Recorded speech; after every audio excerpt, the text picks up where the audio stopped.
네, 다음으로는 듀이의 그 경험의 특징을 이어서 알아보도록 할게요.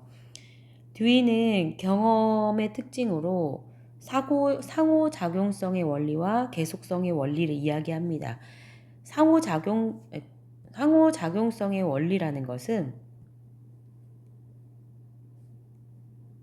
상호작용성의 원리라는 것은 그 경험은 인간이라는 유기체와 환경의 상호작용이다. 즉, 경험은 인간이 생존을 위해 환경과의 상호작용을 통해 당면하는 문제 해결의 과정으로서 경험을 생성하게 된다.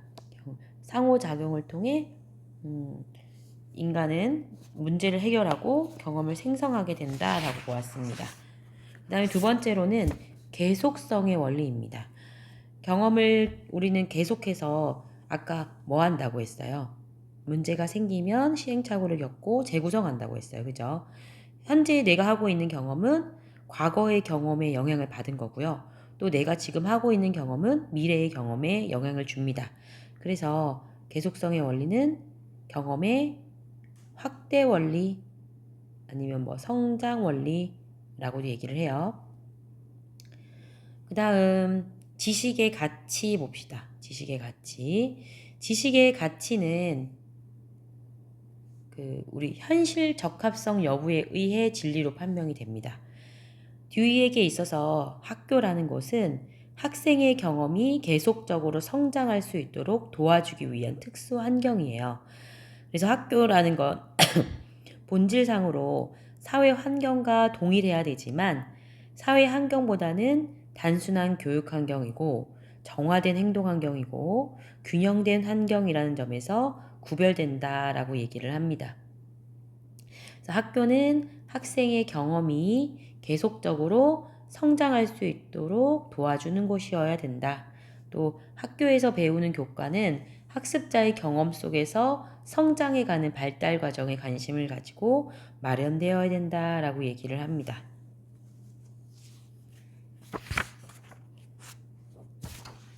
자, 교육적 함의 한번 보도록 할게요. 교육은 구체적인 것에서 시작해서 점차 지적인 문제로 관심을 전환해야 되고 마지막으로는 이제 구체적인 것에서 지적인 것, 마지막으로 추상적인 것으로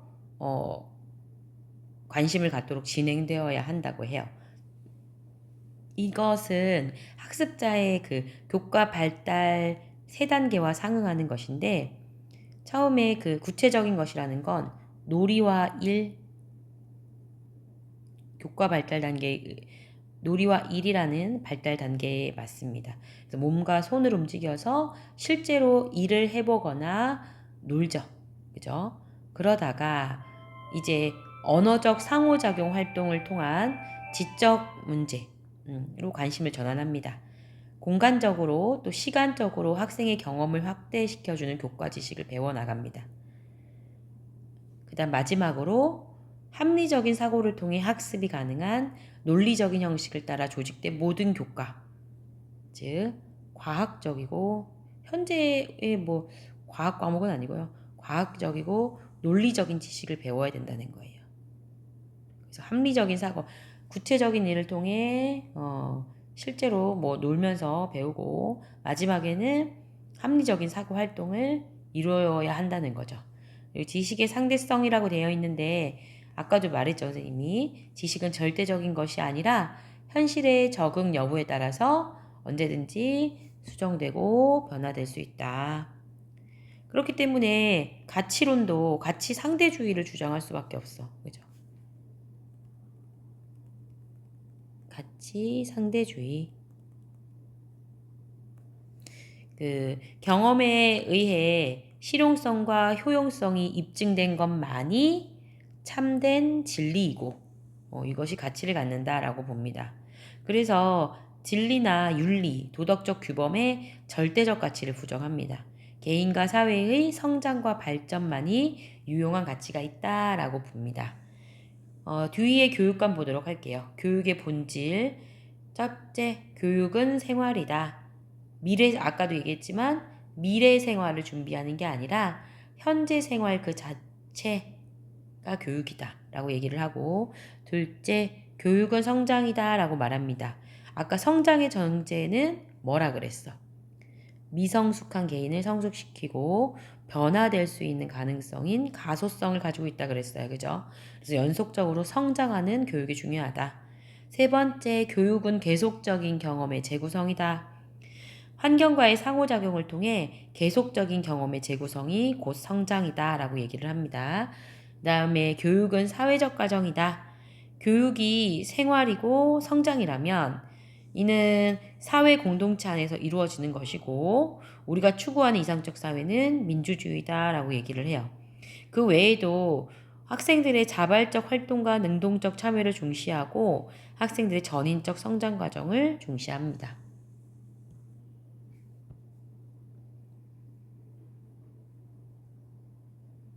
두 번째, 교육 내용으로 가봅시다. 그럼 우리는 뒤에 의하면 무엇을 교육해야 될까? 경험에 의한,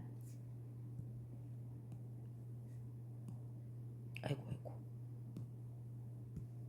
경험에 의한, 경험을 위한 교육을 강조합니다. 즉, 경험이라는 건 학생이 환경과의 상호작용을 통해서 직면하는 문제 해결 과정이고, 반성적 사고 과정이라고 봐요. 교육 방법은 문제 해결 학습을 중요시한다. 이걸 사회화 과정을 위한 좋은 교육 방법으로 보고, 학교관을 보면 우리가 아까 듀이가 이상사회를 민주주의가 실현된 사회로 봅니다. 그죠? 그래서 민주주의가 구현되어야 된다. 학교는 하나의 그 사회라는 것이 축소판이야, 축소판. 그래서 학교는 이상적 사회, 즉 민주주의 사회의 축소판이고, 학교 교육은 사회 진보와 개혁의 근본적인 방법으로 이루어져야 된다라고 얘기를 합니다. 네, 다음으로 20세기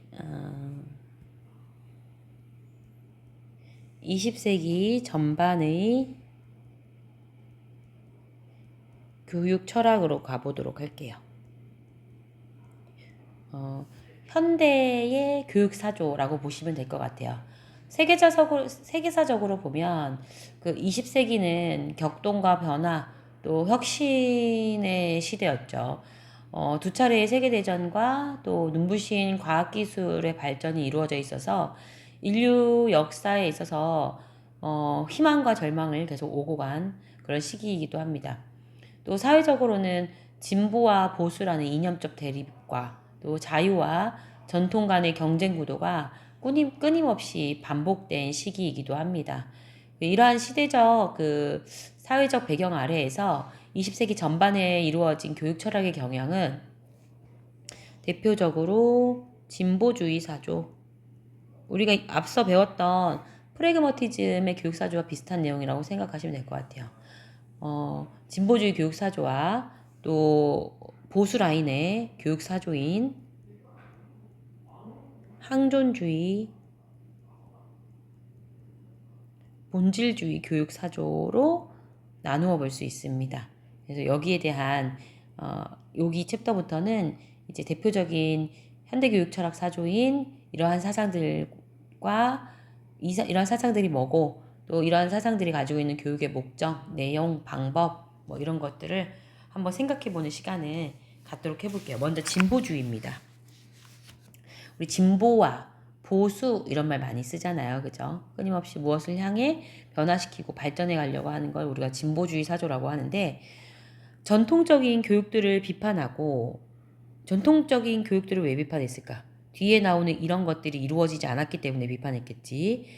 아동 중심 교육을 적극적으로 실천하기 위해 등장한 교육개혁 운동을 우리가 진보주의 사조, 진보주의 교육 철학이라고 합니다. 뭐를 출발점으로 삼을까요? 아동, 즉 학생을 교육에, 아이고, 네, 그 아동의 학생을 교육의 출발점으로 삼고, 학생의 흥미와 욕구, 경험을 존중하는 교육을 강조합니다. 그래서 프래그머티즘, 우리가 앞서 배웠던 프레그머티즘의 교육 철학적 기초로 삼아요. 그래서 진보주의 교육은 다음과 같은 두 가지를 강조하는데 이걸 슬로건으로 내세웁니다. 아동 개인의 필요 충족과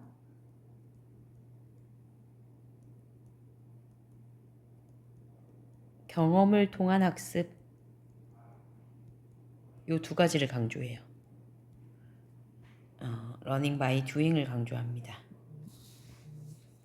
자, 그러면 그 진보주의 사조가 가지고 있는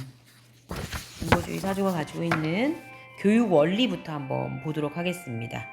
첫 번째는 교육은 생활 그 자체이다 라고 얘기를 해요. 교육은 미래 생활을 위한 준비가 아니라 현재 생활 그 자체다. 어디서 많이 들어보지 않았나요? 그죠? 우리가 저번 차시에 공부했던 프래그머티즘의 사상과 굉장히 유사합니다. 현재 생활, 미래의 생활이 아니라 현재의 생활 그 자체를 강조합니다. 그래서 학생은 경험을 통해 학습하게 되고 교육은 생활과 직접적으로 관련이 있는 것이어야 된다라고 얘기를 합니다. 두 번째는 학생의 흥미를 존중하자. 학습이라는 건 그 학생이 가지고 있는 흥미와 직접적으로 관련이 돼야 된대요. 그래서 학습 과정은 교사나 교과서에 의해 일방적으로 정해져서는 안 되고 그 학습 교육 과정이 누구에 의해 그렇죠. 학생에 의해 흥미와 욕구가 반영된 것이 교육과정으로 드러나야 된다라고 얘기를 합니다. 그다음 문제 해결식 학습이라고 되어 있어요. 교육 방법이 교육 내용의 주입보다는 문제 해결 학습식이어야 된다는 거야. 그래서 왜냐면 지식이라는 건 능동적 활동을 통해 획득되고 또 이게 행동으로 옮겨져야 된다라고 봅니다.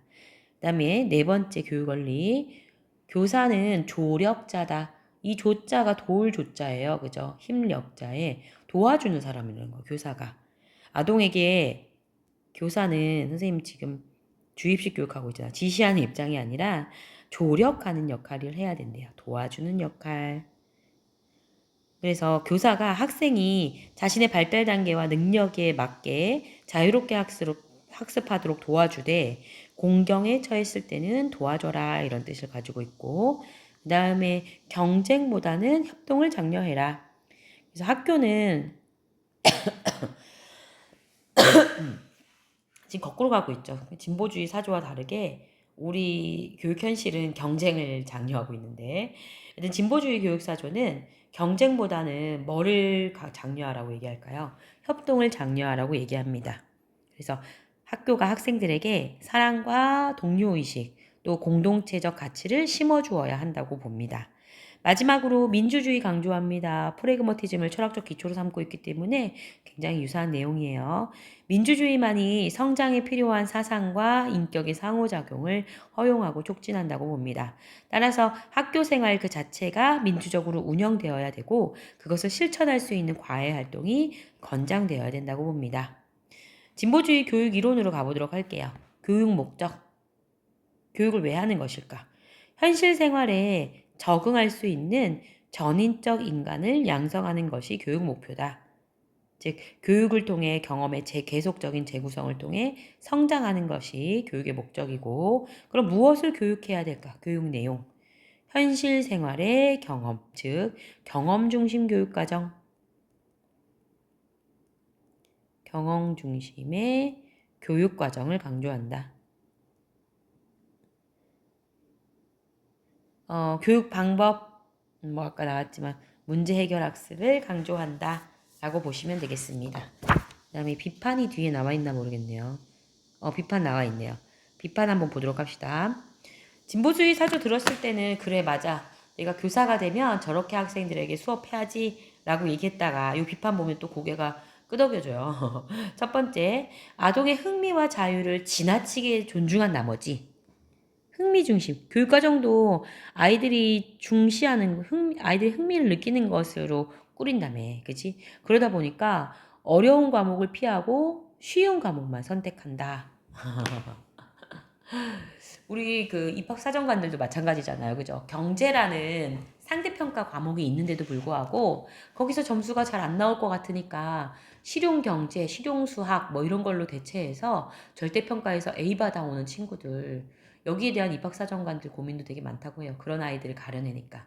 오히려 경제를 정정당당하게 돌파해서 성적이 뭐 1등급이 안 나오더라도 그 아래 등급이 나오더라도 그 과목을 도전해서 성취하려는 그런 학생들에게 높은 점수를 주려고 한다고 하는 입학사정관들도 있습니다. 그런 거 지적하더라고요.